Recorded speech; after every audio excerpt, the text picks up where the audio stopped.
عليكم ورحمة الله وبركاته. الحمد لله حمدا موافيا لنعمه مكافيا لمزيده، والصلاة والسلام على سيدنا محمد وآله وصحبه وجنوده، أما بعد.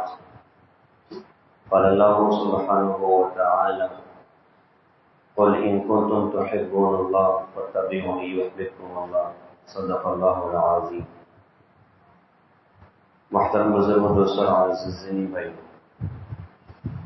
کہنے والے نے کہا تھا سب سے پہلے مشیت کے انوار سے نقش روح محمد بنایا گیا، پھر اسی نقش سے مانگ کر روشنی بزم کون و مکان کو سجایا گیا.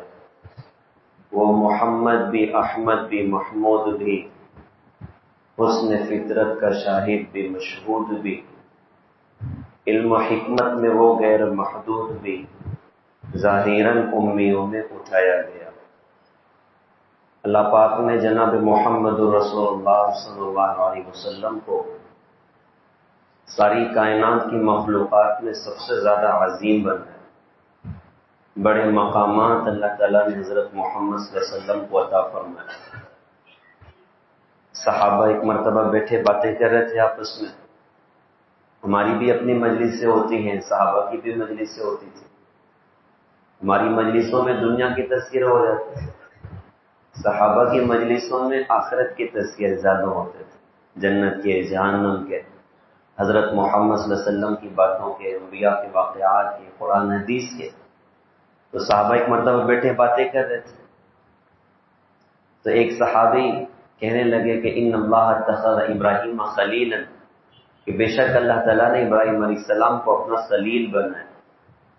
ایک اور صحابی نے کہا کہ موسیٰ کلمہ تکلیما، موسیٰ علیہ السلام کو اللہ پاک نے اپنے سے ہم کلامی کا شرف عطا کیا. ایک اور صحابی نے کہا کہ عیسیٰ کلمۃ اللہ و روحہ، اور عیسیٰ علیہ السلام تو اللہ کے کلمہ ہیں اور اللہ کی روح ہے. ایک صحابی نے کہا کہ وآدم صفاہ اللہ، اور آدم علیہ السلام تو برگزیدہ ہیں. یہ باتیں ان کی چلی رہی تھی. یہ ان باتوں کا مذاکرہ ہو رہا ہے جو خود حضور پاک صلی اللہ علیہ وسلم سے انہوں نے سنی ہے. اب جو حضرت محمد صلی اللہ علیہ وسلم کا مقام بلند ہے، بظاہر اس کا مذاکرہ نظروں کے سامنے آنا چاہیے. تو اب وہ کون بتائے گا؟ وہ بھی تو حضرت محمد صلی اللہ علیہ وسلم بتائیں گے کہ اللہ پاک نے سارے نبیوں پر اور ساری کائنات میں آپ کو کیا کچھ مقام عطا کیا. تو آقا تشریف فرما ہوئے، جب آپ آئے تو آپ نے بڑی نرالی شان کے ساتھ ارشاد فرمایا: قد سمعت کلامکم وعجبکم، میں نے تمہاری باتوں کو بھی سنا، تمہارے تعجب کو بھی سنا. پھر آگے ارشاد فرمایا کہ ان ابراہیم خلیل اللہ وہو کذلک، وموسیٰ نجی اللہ وہو کذلک، وعیسیٰ روح اللہ وکلمتہ وہو کذلک، وآدم اصطفاہ اللہ وہو کذلک. ابراہیم اللہ کی خلیل، کوئی شک نہیں، اور موسیٰ علیہ السلام اللہ کی کلیم، اس میں بھی کوئی شک نہیں، اور عیسیٰ علیہ السلام اللہ کے کلمہ اور روح، اس میں بھی کوئی شک نہیں، اور آدم علیہ السلام برگزیدہ، کوئی شک نہیں. لیکن آگے ارشاد فرمایا: الا وانا حبیب اللہ ولا فخر، لیکن سن لو میں اللہ کا حبیب ہوں، میں یہ بات بطور فخر نہیں کہتا. اللہ نے کل کائنات میں کسی کو اپنا حبیب بنایا تو مجھے اللہ پاک نے بنایا. اب حبیب کا کیا مقام ہے وہ تو اور باتوں سے کچھ اندازہ ہوگا. پھر آگے آپ نے ارشاد فرمایا: انا اول شافع و اول مشفع یوم القیامہ ولا فخر، میں وہ ہوں جو سب سے پہلے قیامت کے میدان میں شفاعت کرے گا، اور جب میں شفاعت کروں گا اللہ اس شفاعت کو قبول کرے گا. میں یہ بات بطور فخر نہیں کہتا. انا حامل اللواء الحمد یوم القیامہ ولا فخر، آپ نے فرمایا کہ میں وہ ہوں جو قیامت کے میدان میں حمد کا جھنڈا اٹھائے گا. اور روایتوں میں آتا ہے، بعض روایات میں، کہ سارے نبی اور رسول میرے جھنڈے کے نیچے ہوں گے. میں یہ بات بطور فخر نہیں کہتا. انا اول من يحرك حلق الجنة فيفتح الله لي فيدخلنيها ومعي فقراء المؤمنين ولا فخر. آپ نے فرمایا کہ میں وہ ہوں جو سب سے پہلے جنت کے دروازے کی کنڈی کھٹکھٹائے گا، اور جب میں دستک دوں گا تو اللہ اس کو میرے لیے کھلوائے گا. میں جنت میں داخل کیا جاؤں گا اور میرے ساتھ فقراء مومنین ہوں گے. میں یہ بات بطور فخر نہیں کہتا. انا اکرم الاولین والآخرین ولا فخرا، میں کل کائنات کی مخلوقات میں سب سے زیادہ قابل اعزاز ہوں، سب سے زیادہ قابل اکرام ہوں، میں یہ بات بطور فخر نہیں کہتا۔ کیسے بلند مقام اللہ پاک نے جناب محمد رسول اللہ صلی اللہ علیہ وسلم کو اللہ پاک نے عطا فرمایا۔ موسیٰ کلیم اللہ فرعون کی فوج میں ایک شخص تھا جو موسیٰ علیہ السلام کے جیسا لباس پہنے اور ان کے انداز میں بات کرے، موسیٰ علیہ السلام کو تکلیف دینے کے۔ موسیٰ علیہ السلام جب اللہ پاک نے اس کے لشکر اور فرعون اس کے لشکر کو غرق کیا نا، تو اس نقل کرنے والے کو اللہ پاک نے بچایا۔ موسیٰ علیہ السلام کی نظر پڑی تو کہا کہ اللہ آپ نے اس کو کیوں بچایا، یہ تو تکلیف مجھے پہنچاتا تھا۔ اللہ پاک نے ارشاد فرمایا کہ موسیٰ وہ تمہاری نقل اترتا تھا، مجھے پیارا لگا، میں نے اس کو بچا لیا، اس کو اپنی موت مرنے دیں، مرنے کے بعد جو معاملہ اس کے ساتھ کرنا ہے کر لوں گا۔ اس نے موسیٰ کلیم اللہ کی نقل اتاری، اللہ کو اتنا پیارا لگا۔ ہم حبیب اللہ کی نقل اتارے، اللہ کو کتنے پیارے لگے۔ اب موسیٰ علیہ السلام، اللہ پاک نے موسیٰ علیہ السلام کو بلایا کہ قوم کے کچھ چنندہ لوگوں کو لے کر آ جاؤ، تورات دینی ہے۔ اب وہ لے کر چلے اور چونکہ اللہ سے بات کرنے جانا تھا، اللہ کی ملاقات کی، جس سے محبت ہوتی ہے جب آدمی ادھر چلتا ہے نا تو بڑی تیزی سے چلتا ہے۔ تو موسیٰ علیہ السلام تو اللہ کے بڑے عاشق، اب چلنا ایسے شروع کیا کہ برق رفتاری کے ساتھ۔ جب آگے پہنچے تو قوم پیچھے رہ گئی، جب پہنچے تو اللہ پاک نے سوال فرمایا ما عجلک عن قومک یا موسیٰ، موسیٰ تم دوڑ کے آگے، قوم تو پیچھے رہ گئی، کیا بات ہے، کیوں جلدی کر کے آئے؟ تو موسیٰ علیہ السلام نے عرض کیا کہ عجلت الیک ربی لترضی، میرے اللہ میں اس لیے دوڑ کے آیا کہ تو راضی ہو جائے، تو خوش ہو جائے۔ موسیٰ کلیم اللہ یہ عرض کر رہے ہیں اللہ پاک سے۔ اب دوسری طرف حضرت محمد صلی اللہ علیہ وسلم کو دیکھیں، مکے میں ایک دور ایسا آیا کہ قرآن اترنا رک گیا کچھ دنوں کے لیے، جبرائیل نہیں آ رہا۔ اب مکہ میں جو دشمن تھے انہوں نے یہ افواہ پھیلانا شروع کی، افواہیں چلا کر دی ہیں نا، تو اس زمانے میں بھی افواہیں چلا کرتی تھی، تو کہا کہ بھائی اس کے رب نے اس کو چھوڑ دیا ہے اور اس کا رب اس پر ناراض ہو گیا، اس سے کوئی کچھ اتر ہی نہیں رہا۔ اب یہ بات ہوتے ہوتے وقت تو گزرتا رہا، ہمارے نبی کے کان تک بات پہنچتی تھی، آپ صبر کرتے تھے۔ اب 15 دن گزر گئے اور کوئی قرآن نہیں اترا، جبرائیل کا نزول نہیں ہوا۔ ایک دن آپ کی اہلیہ محترمہ حضرت خدیجہ رضی اللہ عنہا، کیا خاتون تھیں، اللہ تعالیٰ ان کے درجات کو بلند فرمائے، عجیب قربانیاں دینے والی خاتون۔ ایک مرتبہ انہوں نے کہا کہ حضرت کہیں واقعی اللہ ناراض تو نہیں ہو گیا ہے، اتنا سارا واویلا مچا ہوا پورے مکہ میں اور آسمانی دنیا خاموش ہے۔ اب بیوی کی طرف سے بات آئی نا، اب اللہ کی رسول حضرت محمد صلی اللہ علیہ وسلم کا دل زخمی ہوا اور عجیب بے قراری اور حزن اور غم کی کیفیت پیدا ہوئی، اور ہم قربان جائیں کہ آپ کے دل کی ایک ایک دھڑکن کا وہ ڈائریکٹ کنیکشن اللہ پاک کے عرش سے جڑا ہوا۔ عرش سے اللہ پاک نے آسمانی دنیا سے جبرائیل کو اللہ پاک نے دوڑا دیا، وہ دوڑے دوڑے قرآن پاک کی صورت لے کر نازل ہو رہے ہیں۔ بسم اللہ الرحمن الرحیم، والضحى واللیل اذا سجى ما ودعك ربك وما قلى وللآخرة خیر لك من الاولى ولسوف يعطيك ربك فترضى۔ اخیر تک مجھے روشن دن کی قسم، مجھے چھا جانے والی رات کی قسم، ما ودعك ربك وما قلى، تیرے رب نے تجھے چھوڑا نہیں، تیرا رب تجھ پر ناراض نہیں۔ وَلَلْآخِرَةُ خَيْرٌ لَكَ مِنَ الْأُولَى، اگلی آپ کے لیے پچھلی سے بہت بہتر ہے۔ اور کتنی بڑی بات آگے ارشاد فرمائی، وَلَسَوْفَ يُعْطِيكَ رَبُّكَ فَتَرْضَى، آپ کو آپ کا رب عنقریب اتنا دے گا کہ آپ راضی ہو جائیں گے۔ موسیٰ کلیم اللہ سے پوچھا دوڑ کے کیوں آئے؟ کہ اللہ اس لیے دوڑا کہ تو راضی ہو جائے، اور حبیب اللہ سے خود ہو کر اللہ پاک نے ارشاد فرمایا کہ آپ کو اتنا دوں گا کہ آپ راضی ہو جائیں گے۔ اللہ پاک نے کیسے بڑے مقامات جناب محمد الرسول اللہ صلی اللہ علیہ وسلم کو اللہ پاک نے عطا فرمائے، کیسی نرالی شان کے ساتھ بھیجا، کیسے مقامات کے ساتھ اللہ پاک نے حضرت محمد صلی اللہ علیہ وسلم کو دنیا میں بھیجا۔ ربیع الاول یہ ہمارے نبی کی دنیا میں آمد کا بھی مہینہ، اور ربیع الاول ہمارے نبی کے دنیا سے رخصت ہونے کا بھی مہینہ۔ اللہ نے ہمارے نبی کو ہر شے چھانٹ کر عطا فرمائی، ہر شے چن کر عطا فرمائی، اور عجیب یوں محسوس ہوتا ہے جب کائنات کی چکی پر غور کریں اور حضرت محمد صلی اللہ علیہ وسلم کی آمد پر غور کریں تو یوں لگتا ہے کہ کائنات کو اللہ نے گھمایا تھا اپنے حبیب حضرت محمد صلی اللہ علیہ وسلم کے لیے، اس کائنات کی چکی کو اللہ نے چلایا تھا حضرت محمد صلی اللہ علیہ وسلم کی آمد کے لیے۔ ابراہیم علیہ السلام تو ملک شام رہتے تھے، کیوں وہاں سے نکالا اور کیوں مکہ کے مقام پہ کہا کہ بیوی بچوں کو چھوڑ دو، میرے حبیب کی آمد ہونی ہے، میرے محبوب کی آمد ہونی ہے؟ تو ساری کائنات کا نظام چلایا اللہ پاک نے جناب محمد الرسول اللہ صلی اللہ علیہ وسلم کے لیے، اور ہر شے چن کر عطا فرمائی۔ ہر شے چھانٹ کر عطا فرمائی۔ ہمارے نبی کی وہ بات یاد آ رہی ہے، آپ نے ایک مرتبہ ارشاد فرمایا کہ اللہ نے جب مخلوقات کو پیدا کیا تو مجھے سب سے بہترین مخلوق انسان اللہ پاک نے بنائے، اور جب انسانوں کے دو گروہ اللہ پاک نے بنائے، عرب اور عجم، تو مجھے بہترین گروہ عرب میں اللہ پاک نے مجھے رکھا، اور جب عرب کے قبیلے اللہ پاک نے بنائے تو اس میں قریش قبیلے میں اللہ پاک نے مجھے رکھا، اور جب قریش کے خاندان بنے تو سب سے بہترین خاندان بنو ہاشم اللہ پاک نے مجھے عطا کیا، اور میں کل کائنات کی مخلوقات کا سردار ہوں۔ میں یہ بات بطور فخر نہیں کہتا، کیسا چھانٹ کے اللہ پاک نے اپنا حبیب ہونے کے لیے حضرت محمد صلی اللہ علیہ وسلم کے انتخاب اللہ پاک نے فرمایا، اور کیسے چن چن کے اللہ پاک نے آپ کو نعمت عطا فرمائی، چن چن کے اللہ پاک نے آپ کو مقامات عطا فرمائے۔ خاص مہمان کے لیے ہر شے خاص ہوا کرتی ہے، اس کائنات کی سب سے خاص شخصیت جناب محمد رسول اللہ صلی اللہ علیہ وسلم ہے، تو آپ کو ہر شے اللہ پاک نے خاص عطا فرمائی، علاقہ چن کے عطا فرمایا۔ آپ کی پیدائش تو ساری دنیا میں کہیں بھی ہو سکتی تھی، مکہ کیوں دیا؟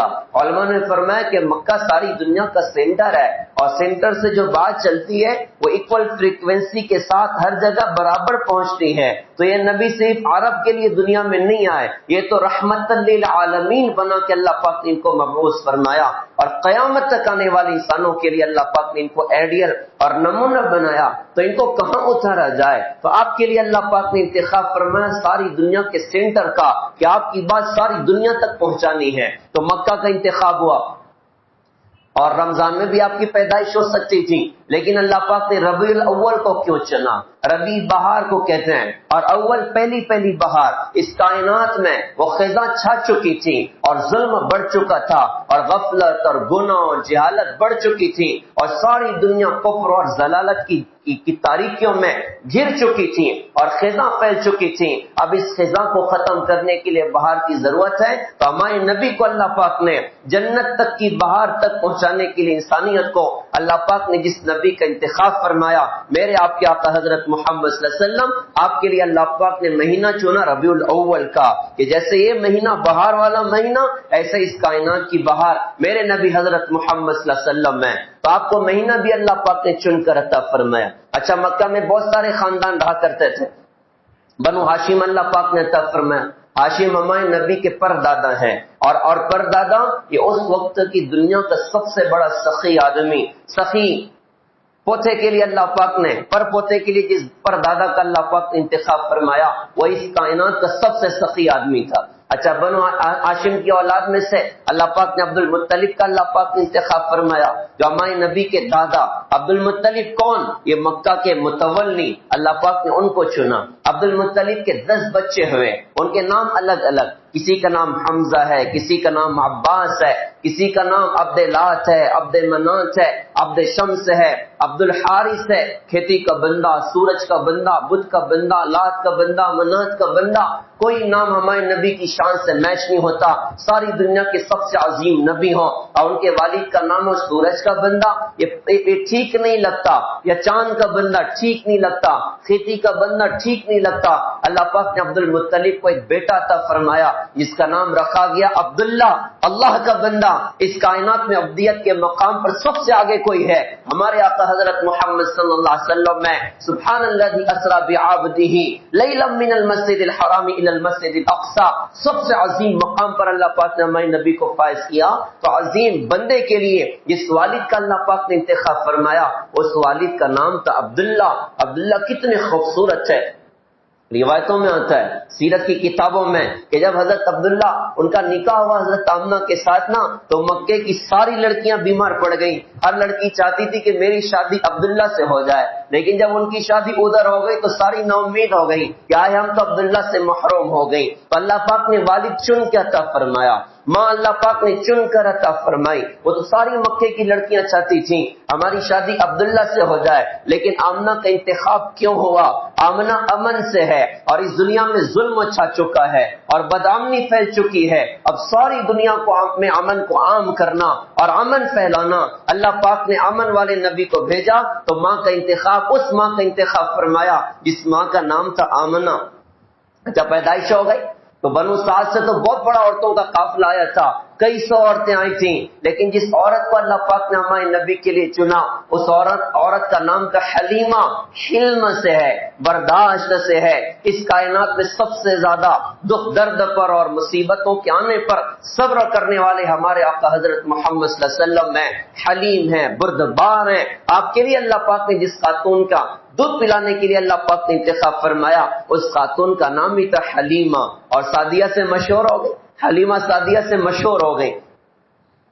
اور پھر اسی طرح ہمارے نبی حضرت محمد صلی اللہ علیہ وسلم کے لیے ہر شے اللہ پاک نے چن کر دی، ہر نعمت اللہ پاک نے چن کر عطا فرمائی۔ کیسے مقامات عطا فرمائے، آپ کی شان و شان کہ پچھلی ساری کتابوں میں ہر نبی اپنی قوم کو بشارت دے رہا ہے، اور ہر کتاب اترنے والے نبی کو یہ بات بتا رہی ہے کہ ایسی شان والے نبی کو اللہ پاک دنیا میں بھیجنے والے، ایسے مقام والے نبی کو اللہ پاک دنیا میں بھیجنے والے۔ ایک صحابی ہیں کعب رضی اللہ تعالی عنہ، یہودی تھے، بعد میں کلمہ پڑھا، کلمہ پڑھنے کے بعد اکثر صحابہ میں بیٹھ کر وہ باتیں سنتے تھے کہ میں تورات میں کیا کچھ لکھا ہوا پاتا ہوں، اور پچھلی کتابوں میں حضرت محمد صلی اللہ علیہ وسلم کے بارے میں کیا کچھ لکھا ہوا پاتا ہوں۔ تو ایک مرتبہ ارشاد فرمایا تھا، نجد مکتوبا محمد رسول اللہ عبدی المختار، کہا کہ میں نے تورات میں لکھا ہوا پایا، اللہ فرماتے ہیں کہ محمد صلی اللہ علیہ وسلم میرے بندے ہیں جن کو میں نے چن لیا ہے، لا فظ ولا غلیظ، نہ ہی وہ زبان دراز ہوں گے، نہ سخت دل ہوں گے، ولا سخاب فی الاسواق،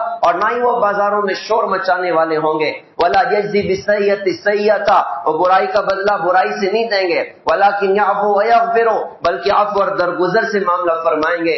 اور کہا کہ اس میں یہ بھی لکھا تھا، مولدہ بمکہ وہجرتہ بطیبہ وملکہ بالشام، ان کی پیدائش کی جگہ مکہ ہوگی، ان کی ہجرت کی جگہ مدینہ ہوگی، اور ان کا ملک شام تک ان کا اپنا ملک پھیلا ہوا ہوگا۔ آپ کی کمالات، آپ کی خوبصورت صفات اللہ نے پچھلی کتابوں میں ان کے تذکیر اللہ پاک نے فرمائے، اور حسن جمال و عطا فرمایا۔ ہر شے وہ اللہ پاک نے ہمارے نبی کو عطا فرمائی، وہ شے ہی نہیں ڈالی۔ حسن جمال ایسا کمال کا اللہ پاک نے حضرت محمد صلی اللہ علیہ وسلم کو دیا کہ حسان بن ثابت رضی اللہ عنہ نے کہا تھا، وَأَحْسَنَ مِنْكَ لَمْ تَرَ قَطُّ عَيْنِي وَأَجْمَلَ مِنْكَ لَمْ تَلِدِ النِّسَاءُ خُلِقْتَ مُبَرَّأً مِنْ كُلِّ عَيْبٍ كَأَنَّكَ قَدْ خُلِقْتَ كَمَا تَشَاءُ۔ اے میرے نبی، آپ کے جیسا حسین میری آنکھ نے کبھی نہ دیکھا، اور آپ کے جیسا جمال والا کسی ماں نے نہیں جانا۔ آپ ہر عیب سے پاک کر کے پیدا کیے گئے، گویا آپ ایسے بنائے گئے جیسا خود آپ نے اپنے لیے چاہا۔ کیا حسن جمال اللہ پاک نے حضرت محمد صلی اللہ علیہ وسلم کو دیا، اور پھر وہ سارا سیرت کی کتابوں میں لکھا ہوا۔ ہم قربان جائیں اپنے نبی کی خوبصورت اداؤں پر کہ آپ کی ذات اقدس سے اللہ کو اتنی محبت کہ آپ کی سیرت تو سیرت، آپ کی صورت کو بھی اللہ پاک نے اپنے بندوں کے ذریعے سے محفوظ کروایا کہ آپ دکھتے کیسے تھے، آپ کی آنکھ کیسی، آپ کی ناک کیسی، آپ کا چہرہ کیسا۔ وہ کئی صحابہ کی روایتیں ہیں حضرت محمد صلی اللہ علیہ وسلم کے حسن جمال کے بارے میں کہ اللہ پاک نے ہمارے نبی کو بنایا کیسا تھا۔ ایک بڑی روایت ام معبد خزیہ کی ہے، یہ اس پان کے آگے جب ہمارے نبی کا سفر ہوا ہجرت کا، آپ اپنے صحابہ کے ساتھ میں حضرت ابو بکر صدیق رضی اللہ عنہ ہے، اور بھی کچھ ساتھی اللہ کی رسول کے بڑھ چکے ہیں، اور ام معبد خزیہ کے خیمے پر ہمارے نبی کا گزر ہوا۔ یہ بوڑھی خاتون راستے میں بیٹھی بھی لوگوں کو کھلاتی پلاتی خدمت کیا کرتی۔ آپ کا قافلہ وہاں پہنچا تو قافلے کے سارے لوگ بھوکے تھے، کھانے کو کچھ ملا نہیں تھا راستے میں، اور وقت گزر چکا تھا۔ تو آپ نے ام معبد سے کہا کہ کچھ ہمارا کھانے کا انتظام ہو سکتا ہے؟ وہ بوڑھی خاتون کہنے لگی کہ جی معاف فرمائے، کچھ بھی نہیں ہے، میرے شوہر بکریاں چرانے جنگل میں گئے ہوئے ہیں، اگر بکریاں ادھر ہوتی تو دودھ تھوڑا تھوڑا نکال کے آپ کو دودھ ہی دے دیتی۔ ایک کمزور بکری، مریض، بیمار، جس میں چلنے کی طاقت نہیں، وہ صحن میں کھڑی، آقا کی نظر اس پر پڑی۔ آپ نے فرمایا کہ اگر آپ اجازت دیں، یہ جو بکری کھڑی ہے میں اس کا ہی دودھ نکال لیتا ہوں۔ تو میں معبد نے کہا جی وہ بیمار مریض بکری ہے، ایک قطرہ دودھ نہیں ہے، اور ریوڑ میں بھی بیماری کی وجہ سے نہ جا سکی، اس میں کچھ بھی آپ کو ملنا نہیں ہے۔ آپ نے فرمایا تو ہاں تو کیا میں نکال لیتا ہوں۔ اس نے ایک بڑا کٹورا دیا، کہا جی ٹھیک ہے آپ بھی تجربہ کر لیں، آپ بھی ٹرائی کر لیں، ملنا تو بہرحال کچھ نہیں ہے۔ آپ نے کٹورا لیا، بسم اللہ پڑھ کے بکری کے تھن کو ہاتھ لگایا، آپ کے دست مبارک ٹچ ہونے سے اس کے دونوں تھن دودھ سے بھر کر لٹک پڑے۔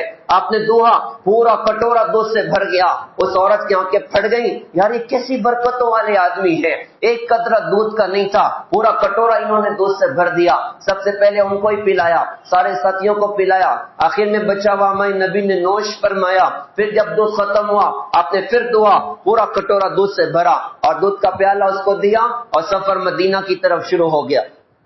میں معبد تو بڑی حیران تھی کہ یہ کیا ہو گیا. شام ہوئی تو ان کے شوہر گھر لوٹ کر آئے، آ کر دیکھا کہ برتن میں دودھ ہے. بیوی سے پوچھا یہ کہاں سے آیا؟ تو اس نے کہا جی وہ اس بکری کے اندر سے آیا. شوہر نے کہا تمہارا دماغ تو نہیں خراب ہے، جو بکریاں چرنے گئی تھی ابھی ان کے اندر دودھ نہیں آیا، وہ اس میں کہاں سے دودھ آ جائے گا؟ تو مریل بیمار چرنے بھی نہیں گئی تھی. تو اس موقع پر انہوں نے معبد خزیہ نے اپنے شوہر کو ہمارے نبی کا حسن جمال سنایا. کہا جی ایسی شکل کا بابرکت انسان ہمارے اپنے خیمے سے گزرا ہے. اس نے اپنے شوہر سے کہا رأیت رجلا، میں نے ایک آدمی دیکھا، ظاہر الوضاء، ان کا رنگ بڑا چمکتا ہوا تھا، ابلج الوجہ، ان کا چہرہ بہت تابناک تھا، حسن الخلق، بدن کی بناوٹ نہایت خوبصورت تھی، لم تعب سجلا، نہ تو ان کا پیٹ موٹا تھا، ولم تزر به سعلا، نہ ان کے بالوں میں گنجا پن تھا، وسیم قسیم، وہ وسیم بھی تھے وہ قسیم بھی تھے.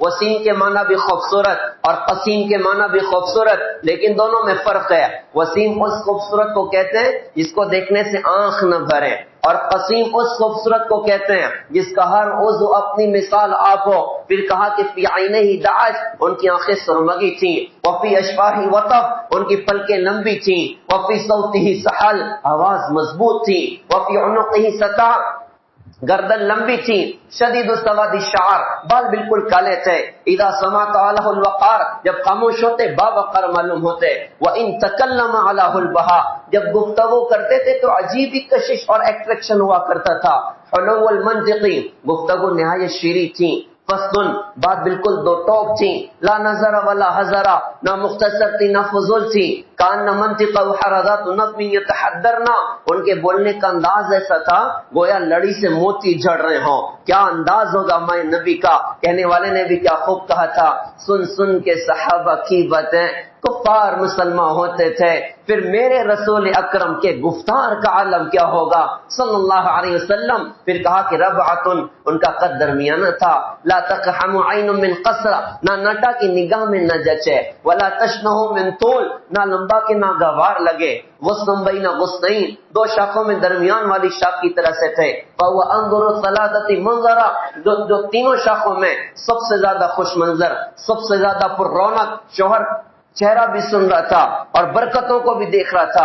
اس نے کہا کہ اچھا لگتا ہے وہی قریش کے آدمی ہے. جب میں مکہ تجارتی سفر پر گیا تھا وہاں میں نے سنا تھا کہ کوئی بندہ اللہ کی طرف دعوت دیتا ہے، لگتا ہے یہ وہی بندہ ہے، چلو ایک کام کرتے ہیں ان کے پیچھے چل کے جا کے ان کا کلمہ پڑھتے ہیں. وہ دونوں بکریوں کو لے کر مدینہ پہنچے. اچھا میں معبد کو خزیہ کو ہمارے نبی کا نام یاد نہیں تھا، وہ بس یہ پوچھتی تھی مدینہ پہنچ کر ارے مبارک کہاں ہے، مبارک کہاں ہے، یعنی وہ برکت والا بندہ گیا کہاں، وہ پوچھتے پوچھتے چلتی تھی. اچھا شوہر بھی ساتھ میں. اچانک حضرت ابوبکر صدیق رضی اللہ عنہ پر اس خاتون کی نظر پڑی تو اس نے اپنے شوہر سے کہا ہا ہوا صاحب مبارک، یہ وہ مبارک بندے کا یہ ساتھی ساتھ میں تھا. اب ملاقات ہوئی، صدیق اکبر رضی اللہ عنہ لے کر پہنچے، دونوں ہمارے آقا کی خدمت میں بیٹھے اور وہیں جا کر اللہ پاک نے دونوں کو اسلام کی دولت عطا فرمائی. کیسا حسن جمال اللہ پاک نے ہمارے نبی کو دیا. قبر میں تو اللہ زیارت کرائی دے گا انشاءاللہ، اللہ دنیا میں بھی کرا دے، اللہ خواب میں بھی کرا دے، بار بار یہ دولت اور نعمت اللہ پاک عطا فرمائے. کیسا حسن جمال ہمارے نبی کا، آپ کا قد درمیانہ، لیکن معجزہ تھا کہ لمبے سے لمبا آدمی ہمارے نبی کے ساتھ کھڑا ہوتا، وہ چھوٹا معلوم ہوتا، آپ اس سے اونچے معلوم ہوتے تھے. آپ کا قدر، آپ کا سر قدرے بڑا تھا، آپ کے بال نیم گھوگریالے تھے، آپ کی پیشانی چوڑی تھی، چہرہ قدرے گولائے لیے ہوئے تھا اور بیچ میں ایک رتی پیشانی میں جو غصہ کے وقت میں پھڑکتی تھی.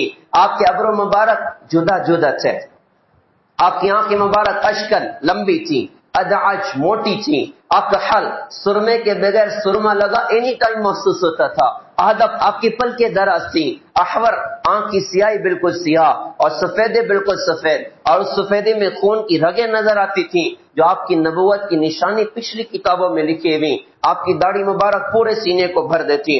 پوری زندگی میں 21 بال سفید ہوئے، 22واں نہیں ہوا. آپ کی گردن لمبی تھی، عریض الصدر آپ کا سینہ چوڑا تھا، سواء البطن والصدر آپ کا پیٹ اور سینہ برابر تھا، تون باہر نکلی بھی نہیں تھی، گردن سے لے کے ناف تک بالوں کی ایک لکیر تھی جو ناف تک جاتی تھی. آپ کا رنگ مبارک چمک تھا، چاندی کی طرح چمکتا حضرت محمد صلی اللہ علیہ وسلم کا رنگ مبارک تھا. آپ کی ہتھیلی، حضرت انس رضی اللہ عنہ فرماتے ہیں پوری زندگی میں کوئی ریشمی رومال یا نرم چیز اپنے نبی کی ہتھیلی سے زیادہ نرم میں نے کبھی نہیں چھوئی. آپ کا پسینہ مبارک، کہا کہ برانڈڈ خوشبوئیں میں نے زندگی میں سونگی ہیں، لیکن جب نبی کا پسینہ آ جائے تو ساری پھیکی پڑ جاتی ہیں، ساری پھیکی پڑ جاتی ہیں. ابھی ہم لوگ کچھ 20-25 دن پہلے ہم لوگوں کا احد کی وادی جانا ہوا ایک بزرگ ساتھ ہے، تو ان کو وہ جگہ پتہ تھی جہاں پر اللہ کے رسول جب زخمی اور صحابہ لے کر وہاں پر اللہ کے رسول کو گئے اور آپ کو لٹایا، وہاں انہوں نے ہم کو پہنچایا. آج بھی وہ جگہ حضرت محمد صلی اللہ علیہ وسلم کی برکت سے مہکتی. آپ اندازہ لگائیے. تو ہر شے اللہ پاک نے ہمارے نبی حضرت محمد صلی اللہ علیہ وسلم کو چن کر عطا فرمائی. پیارے بھائیوں، یہ ساری باتیں سنانے کا مقصد ہے اللہ نے ایسا خوبصورت آئیڈیل مجھے اور آپ کو دیا تھا، لیکن درد کی بات ہے کہ بڑے شوق سے سن رہا تھا زمانہ، ہم ہی سو گئے داستان کہتے کہتے. ہم تو آئے تھے کہ ساری دنیا کو حضرت محمد صلی اللہ علیہ وسلم کا تعارف کرائیں، حضرت محمد صلی اللہ علیہ وسلم کی خوبصورت زندگی سمجھائیں، لیکن درد کی بات ہے ہم خود ہی اس راستے سے ہٹ گئے، ہم خود ہی اپنے نبی حضرت محمد صلی اللہ علیہ وسلم کی زندگی سے ہٹ گئے. میرے پیارے بھائیوں، آج ضرورت اس بات کی ہے کہ ہم اپنے نبی حضرت محمد صلی اللہ علیہ وسلم کو زندگی کا آئیڈیل بنائیں، آپ کی پاکیزہ تعلیمات کو، آپ کی خوبصورت زندگی کو اپنی زندگی میں جگہ دیں. ہم اوروں کے پیچھے چلنے والی قوم نہیں ہیں، ہمیں اوروں کے گندے لائف اسٹائل کی ضرورت نہیں ہے. کہتے ہم خود تراشتے ہیں منازل کے سنگ مین، ہم وہ نہیں کہ جن کو زمانہ بنا گیا. ہمیں اوروں کے گندے لائف اسٹائل کی ضرورت نہیں. ہمارے آقا حضرت محمد صلی اللہ علیہ وسلم کی خوبصورت زندگی ہمارے پاس ہے. کیسے خوبصورت زندگی، کیسے خوبصورت تعلیمات. ہم اپنے نبی حضرت محمد صلی اللہ علیہ وسلم کی تعلیمات کو اپنی زندگی میں جگہ دیں، آپ کے پاکیزہ دین کو اپنی زندگی میں جگہ دیں.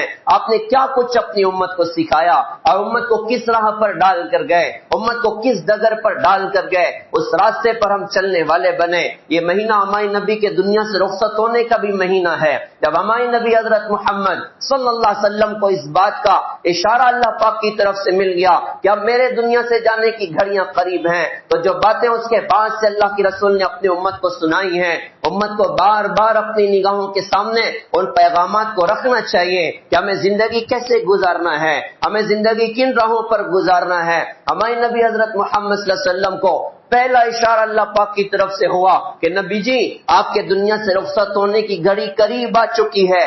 کب ہوا؟ وہ حج کے موقع پر ہوا. اللہ پاک نے قرآن اتارا، اذا جاء نصر اللہ والفتح ورأيت الناس يدخلون في دين الله افواجا فسبح بحمد ربك واستغفر انه كان توابا. کہ جب اللہ کی مدد آ جائے اور فتح ہو جائے اور آپ دیکھیں کہ لوگ جوک در جوک اسلام میں داخل ہو رہے ہیں، تو آپ اللہ کی تسبیح بیان کریں اس کی حمد کے ساتھ اور استغفار کریں. استغفار عمل کے اخیر میں ہوتا ہے. یہ ہمارے نبی کو اشارہ ملا کہ آپ کے دنیا سے رخصت ہونے کی گھڑیاں قریب ہیں. اب اللہ کی رسول نے امت میں بیان فرمایا، 1.25 لاکھ کا مجمع حضرت محمد صلی اللہ علیہ وسلم کی نگاہوں کے سامنے تھا اور بظاہر تو 1.25 لاکھ صحابہ تھے. اللہ کی قسم کھا کے کہتا ہوں آج جامع مسجد میں بیٹھا ہوا ہر فرد حضرت محمد صلی اللہ علیہ وسلم کی نگاہوں میں تھا، اور 6 بر اعظم میں بسنے والا ہر مسلمان حضرت محمد صلی اللہ علیہ وسلم کی نگاہوں میں تھا. آپ کی کچھ باتوں کی طرف اشارہ کرتا ہوں. آپ نے ارشاد فرمایا کہ سنو آج کے بعد اس مقام پر ہم لوگ کبھی اکٹھا نہیں ہو سکتے. اشارہ دیا اب میں دنیا سے رخصت ہونے والا ہوں. پھر فرمایا دیکھو اللہ نے دین کو مکمل کر دیا ہے، جو کمی کرے گا وہ بھی مردود ہے اور جو زیادتی کرے گا وہ بھی مردود ہے. یہ پیغام دیا کہ مکمل دین پر چل کر دنیا سے رخصت ہونا. خواہش والا دین نہیں چلے گا، طبیعت والا دین نہیں چلے گا، حالات اور ماحول والا دین نہیں چلے گا، حکموں والا دین چلے گا. اللہ کا کیا حکم ہے، حضرت محمد صلی اللہ علیہ وسلم کا کیا طریقہ ہے، ہم اس کو اپنی زندگی میں داخل کرنے والے بنے، اس کے مطابق اپنی زندگی کو گزارنے والے بنے. ہم سے مطالبہ کیا گیا وَلَا تَمُوتُنَّ إِلَّا وَأَنْتُمْ مُسْلِمُونَ، فرمایا کہ تمہیں موت نہ آئے مگر اس حال میں کہ تم مسلمان بن کر مرو. کیا مطلب ہے؟ علماء نے فرمایا ارے جیو مسلمان بن کر تب تو مرو گے مسلمان بن کر. ہمارا کوئی ملک الموت سے ایگریمنٹ تھوڑی ہے کہ جامع مسجد میں فجر کی نماز میں جب سجدے میں جاؤں گا تبھی مجھے لینے آنا. وہ تو بازار میں بھی آ سکتا ہے, وہ تو مارکیٹ میں بھی آ سکتا ہے, وہ تو سونے کی حالت میں بھی آ سکتا ہے, وہ تو سفر میں بھی آ سکتا ہے. ہمیں دین ایسا خوبصورت نبی کی برکتوں سے دیا. ہمیں صرف مسجد کی چار دیواری نبی نے نہیں سکھائی ہے, اللہ کی قسم بازار میں کھڑے ہونے کا طریقہ بھی نبی نے بتایا, تجارت کرنا بھی نبی نے سکھایا, ملازمت کرنا بھی نبی نے سکھایا. یہ پیغام ہم سب کے لیے ہے کہ جہاں رہیں اپنے نبی حضرت محمد صلی اللہ علیہ وسلم کی تعلیمات کو زندگی میں جگہ دیں. ہم بازار میں کھڑے ہو تو نبی کے دین کے ساتھ, امانت داری کے ساتھ, سچائی کے ساتھ اور جھوٹ سے بچ کر اور سود سے بچ کر ہم اپنے کاروبار کریں. پھر ملک الموت کو آنا ہو تو دکان پر آ جائے, اللہ کی قسم وہاں بھی آئے گا نا, وہ دیکھے گا کہ نبی کے غلام کے پاس آیا ہوا ہوں, حضرت محمد صلی اللہ علیہ وسلم کے عاشق کے پاس آیا ہوا ہوں. جیسے سجدے میں کوئی دنیا سے رخصت ہو, اس بات کی امید ہے کہ انشاءاللہ جنت میں جائے گا. بازار میں کوئی پیسے پہ موچتے نبی کی شریعت پر دنیا سے رخصت ہو جائے, پکا یقین انشاءاللہ جنت میں اللہ بڑے درجات اس کو بھی عطا کرے گا. نبی کا دین ایسا تھوڑی ہے کہ نوٹ موچتے گیا تو بڑی بڑی عیب والی موت مرا, اور سجدے میں گیا تو بہت بڑی رشک والی موت مرا. سجدے میں مرنا سعادت کی بات ہے, لیکن نبی کے طریقے پر نوٹ موچ کر بھی مرا ہے تو انشاءاللہ جنت میں جائے گا. نبی کی زندگی ایسی خوبصورت ہے, تو یہ پیغام دیا کہ مکمل دین پر چلنا. ہم مکمل اسلام کو اپنی زندگی میں جگہ دیں, اپنے معاملات میں, معاشرت میں, شادی بیاہ میں, موت نیت میں. مسجد ہو تو آدمی دین کو فالو کر لیتا ہے, شادی ہو تو لوگ کہتے ہیں کہ بھائی لوگ کیا کہیں گے, اگر شادی کو سادہ کر دیا لوگ کیا کہیں گے. ایمان والے کا اپنا جذبہ ہو کہ ہمیں بے وقوف دنیا کی پرواہ نہیں, ہمیں پرواہ اپنے اللہ اپنے رسول کی ہے کہ میں اس کو سامنے رکھ کر زندگی گزاروں گا. لہذا ایک پیغام مکمل دین کا ہے, ہم سارے نیت کریں. یہ ربیع الاول کا خوبصورت مہینہ چلا, ہمارے نبی صرف یہ ربیع الاول کے مہینے کے لیے نہیں آئے, ہمارے نبی تو سارے سال کے لیے ہمارے پاس آئے, ساری زندگی کے لیے ہمارے پاس آئے. لہذا ان کی اداؤں کو اپنی زندگی میں جگہ دیں گے. دوسری بات آپ نے ارشاد فرمائی, دیکھو کسی عربی کو اعجمی پر, اعجمی کو عربی پر, کالے کو گورے پر اور گورے کو کالے پر کوئی فضیلت نہیں ہے. اصل فضیلت کی چیز ان اکرمکم عند اللہ اتقاکم, اللہ کے نزدیک قابل اکرام وہ ہے جو تقوی والا ہے. اپنی امت کو پیغام دیا کہ اللہ سے ڈر کر زندگی گزارنا, احتیاط والی زندگی گزارنا. میرے کسی عمل سے اللہ ناراض نہیں ہونا چاہیے, میرے کسی بات سے اللہ ناراض نہیں ہونا چاہیے. پھر آپ نے مخلوقات کے حقوق کی طرف متوجہ کیا, بیوی بچوں کے حقوق کی طرف میں متوجہ کیا, غلاموں کے حقوق کی طرف متوجہ کیا. اپنی امت کو اخلاق کی تعلیم دی ہے, ہم اپنی زندگی کو نبی کے اخلاق سے مزین کریں. معاف کرنا, درگزر کرنا, سہ جانا, برداشت کرنا, یہ حضرت محمد صلی اللہ علیہ وسلم نے اپنی امت کو سکھایا. ہم اپنی زندگی کو نبی والے اخلاق سے مزین کریں, نبی کی پاکیزہ تعلیمات سے مزین کریں. اللہ کے رسول حضرت محمد صلی اللہ علیہ وسلم نے پیغام دیا, دیکھو لوگوں کے حقوق ضائع کر کے اللہ کی بارگاہ میں نہ آنا, اوروں کے حقوق مار کے اللہ کی بارگاہ میں نہ آنا. آپ کے دنیا سے رخصت ہونے کی گھڑیاں جب قریب تھیں اور 4-5 دن کچھ رہ گیا تھا, آپ نے اپنے آپ کو خود کے ساتھ کے لیے پیش فرمایا تھا. مسجد نبی یاد کریے اور اس کا ممبر یاد کریے. آپ ممبر پر بیٹھے تھے ظہر سے پہلے اور فرمایا تھا تمہارے ساتھ زندگی کے بڑے دن میں نے گزارے ہیں, کسی کو مارا آج میں حاضر ہوں, مجھ سے بدلہ لے لو. کسی کے پیسے میرے ذمہ باقی ہوں, آج میں حاضر ہوں, مجھ سے واپس لے لو. کوئی کھڑا نہ ہوا.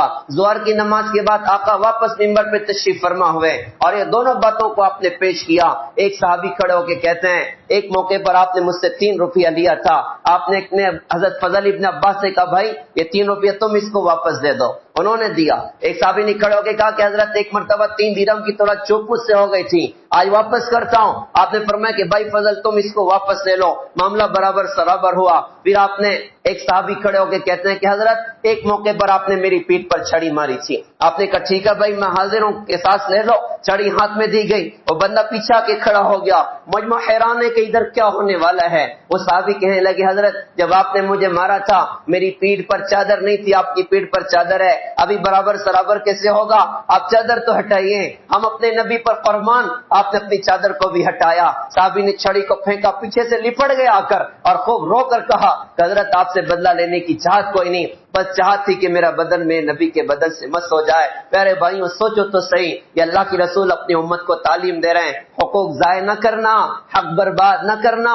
آپ نے کتنا اپنی امت کو سمجھایا، کتنا اپنی امت کو حقوق کی ادائیگی کی طرف متوجہ کیا، اور خود اپنی ذات سے اس پر کیسے عمل کر کے دکھایا۔ وہ حنین کی وادی اور مال غنیمت کی تقسیم آپ نے تقسیم فرمایا۔ ایک صحابی آئے کہ حضرت میرے حصے میں ایک خاتون آئی ہے اور مجھ سے کہتی ہے میرے ساتھ اچھا سلوک کرنا، میں تمہارے بھائی محمد صلی اللہ علیہ وسلم کی بہن ہوں۔ آپ نے سنا تو آپ بے قرار ہو گئے، آپ نے کہا ان کو لے کر آؤ۔ وہ صحابی ان کو لے کر آئے۔ وہ کون تھی؟ وہ ہمارے نبی کی رضائی بہن حضرت شیمہ تھی، حلیمہ سعدیہ کی بیٹی۔ 55 سال کے بعد بھائی سے ملاقات ہوئی تھی، ٹکٹکی باندھ کے حضرت کو دیکھتی رہی، آگے بڑھ کے کہا مجھے پہچان دو، تمہاری بہن و شیمہ حلیمہ سعدیہ کی بیٹی۔ یوں حضرت کی آنکھوں سے آنسو گرنا شروع ہوئے۔ آپ نے پہچان لیا، کاندھے پر چادر آپ نے اتار کے زمین پہ بچھایا، کہا میری بہن اس پر بیٹھ جائیے۔ بہن رونے لگ گئی، کہا آپ کی چادر تو سر پہ رکھنے کے قابل ہے، اس پر اپنے قدم کیسے رکھ سکتی ہوں؟ آپ نے فرمایا بہن بہت زمانوں کے بعد ملاقات ہوئی ہے، بیٹھ جا، دل کی تسکین کا سامان کر لے۔ خود بھی بیٹھے سامنے، بچپن کی کہانیاں چل رہی ہیں، امی بھی یاد آ رہی ہیں، ابو بھی یاد آ رہے ہیں، بنو سعد میں بکریاں چرانا بھی یاد آ رہا ہے، کچھ آپ کہتے کچھ وہ کہتی۔ باتوں باتوں میں شیمہ نے کہا کہ بھائی تمہیں یاد ہے ایک مرتبہ آپ نے میرے ہاتھ پہ دانت کاٹا تھا، خون نکلا تھا، وہ دانت کا نشان آج بھی موجود ہے۔ نشان دکھایا، حضرت زارو قطار رو رہے ہیں۔ پھر کہا تمہیں یاد ہے تم روتے تھے تو میں ایک شعر پڑھتی تھی، یا ربنا ابقی لنا محمدا حتی اراہ یافعا وامردا ثم اراہ سیدا مسعودا واکبت عادیہ الحسدا۔ اے ہمارے رب ہمارے بھائی محمد کو ہمارے واسطے باقی رکھنا تاکہ ہم اس کو نوجوان، خوبصورت، سردار، عزت والا اور سارے دشمنوں کو اس کے سامنے ذلیل ہوتا دیکھیں۔ یہ شعر کہنے کے بعد کہا کہ میرے بھائی اللہ کا شکر ہے جو بات میں بچپن میں کرتی تھی آج اللہ نے 55 میں اس کو پورا کر کے دکھا دیا۔ ہم نے آپ کو جوان، خوبصورت، سردار، عزت والا دیکھا اور ہر ایک کو آپ کے سامنے ذلیل ہوتے دیکھا۔ خود بھی رونے لگی۔ ہمارے نبی نے فرمایا میری بہن تم یہاں رہو تو بڑی عزت سے رکھوں گا، علاقے جانا چاہو تو تمہیں آزادی ہے، جا سکتی ہو۔ کہا کہ بھائی کلمہ پڑھائیے، کلمہ پڑھ لیا۔ بیٹھ کے باتیں چلتے چلتے کہا کہ اب میں چاہتی ہوں آپ مجھے علاقے روانہ کر دیں، کیونکہ میں چاہتی ہوں کہ جو کلمہ مجھے آپ کی برکت سے ملا میرے علاقے والوں کو بھی وہ کلمہ مل جائے۔ ہم تو پیدائشی مسلمان، آج تک دل میں امت کا درد نہیں پیدا ہوا، اس بندی نے کلمہ پڑھا اور علاقے کا درد پیدا ہوا، میرے علاقے میں بھی اسلام زندہ ہونا چاہیے۔ آپ نے کہا ٹھیک ہے انتظام کرتا ہوں۔ آپ نے کہا بھائی سواریاں لاؤ، ایک خوبصورت اونٹنی کو نکالا، اپنے ہاتھ سے کجاوا رکھا، اپنی بہن کو اس پر بٹھایا۔ صحابہ سے کہا میری بہن جا رہی ہے، ہدیہ نہیں دو گے؟ اب ہر صحابی گفٹ دے رہا ہے، کوئی غلام، کوئی باندی، کوئی پیسے، کوئی کوچ، کوئی اونٹنیاں، کوئی اونٹ، اور ڈھیر سارے ہدیے۔ بہن اپنے اخلاق، بھائی کے اخلاق کو دیکھ کر رو رہی۔ رضائی بہن کے ساتھ حضور کا معاملہ ایسا، ہمارے شہر میں ایسی بھی داستان ملے گی، بہنیں حصے کا مطالبہ کر کر کر بوڑھیوں کے مرخب کے قبرستان میں جا کے سو گئی، بھائی نے بہن کے حق کو نہیں ادا کیا۔ اور یہ ہمارے نبی ہیں جو رضائی بہن کے ساتھ ایسا معاملہ کر رہے ہیں کہ بہن زار و قطع دیکھ کر رو رہی۔ جب روانہ کیا ہے، علاقے پہنچی ہیں تو اونٹنی پہ سوار تھی، عورتوں نے گھیر لیا، تمہارے بھائی نے تم کو پہچانا کہ نہیں پہچانا؟ جب بھائی کے اخلاق سنائے تو سواری سے اترنے سے پہلے 70 عورتوں نے کلمہ پڑھا اور ایک دن میں 300 گھرانے اسلام میں داخل ہو گئے۔ یہ ہمارے نبی کے اخلاق ہیں، ہم بھی اپنے نبی والے اخلاق کو زندگی میں جگہ دیں، حقوق کی ادائیگی کرنے والے بنیں۔ اور پھر پیارے بھائیوں اس دین کو سیکھنا بھی ہے اور سارے عالم میں اس کو زندہ کرنا بھی ہے۔ اس کی بہت ضرورت ہے کہ امت کو سمجھائیں، امت کے نوجوانوں کو سمجھائیں کہ خدا را گناہ کی راہ پر جا کر ہلاکت کی طرف نہ بڑھو، جہنم کی طرف نہ بڑھو۔ آج پوری دنیا میں جو کچھ سخت اور سنگین حالات ہیں ان کی بنیادی وجہ نبی کی پاکیزہ تعلیمات کو چھوڑنا ہے، اور یہ سارے حالات ہمیں متوجہ کر رہے ہیں کہ یہ وقت ہمارے خاموش بیٹھنے کا نہیں بلکہ توبہ تلہ کرنے کا وقت ہے، اللہ کی طرف رجوع کا وقت ہے۔ یہ پھٹتی زمینیں ہمیں متوجہ کر رہی، یہ سمندروں کا چڑھ جانا ہمیں متوجہ کر رہا ہے، ہواؤں کا بے قابو ہونا ہماری توبہ کی طرف متوجہ کر رہا ہے۔ لہذا ہم خود بھی توبہ کرنے والے بنیں اور اپنے چھوٹوں سے بھی توبہ کروانے والے بنیں، اور یہ دین سارے عالم میں زندہ ہو جائے۔ اس کے لیے 3 کام بطور خاص کرنے ہیں۔ ایک کام یہ کرنا کہ ہم علماء سے جڑ کر زندگی گزاریں، علماء کی رہبری میں زندگی گزاریں۔ دوسرا کام یہ کرنا ہے کہ جیسے بدن بیمار ہوتا ہم ڈاکٹر کے پاس جاتے ہیں، یہ دل اور روح بھی بیمار ہوتی ہے، حسد ہے، جلن ہے، بغض ہے، عداوت ہے، بڑا بننے کا جذبہ، اس کی اصلاح کا راستہ اللہ والوں کی صحبت ہے، ہم اللہ والوں سے دوستیاں کریں۔ اور تیسرا پیارے بھائیوں، بڑی خوبصورت سی محنت ہماری اپنی دعوت و تبلیغ کی خوبصورت محنت ہے، جسے 6 بر اعظم میں اللہ پاک نے چلایا۔ اس محنت میں مثبت بن کر اخلاق کے ساتھ، اخلاص کے ساتھ، نبی کے درد غم کے ساتھ ساری دنیا میں چلنا پھرنا کہ ہماری نبی کا دین دنیا میں زندہ ہو جائے۔ ماشاءاللہ انہی نسبتوں پر دسمبر کے مہینے میں 15، 16، 17 دسمبر ہمارے پورے مہاراشٹر کے ایک جوڑ دھلیا میں ہوگا، جس میں عالم میں پھرنے والے ہمارے سارے بزرگ حضرات ماشاءاللہ ان کی آمد بھی وہاں پر ہونی ہے۔ آپ حضرات سے درخواست ہے کہ دعا بھی فرمائیں، اللہ پاک ہمت دے، شرکت بھی فرمائیں، اللہ کی راہ میں نکلنے کے عزم بھی فرمائیں، اللہ تعالیٰ قبول فرمائے، عمل کی توفیق عطا فرمائے۔ وآخر دعوانا الحمدللہ رب العالمین۔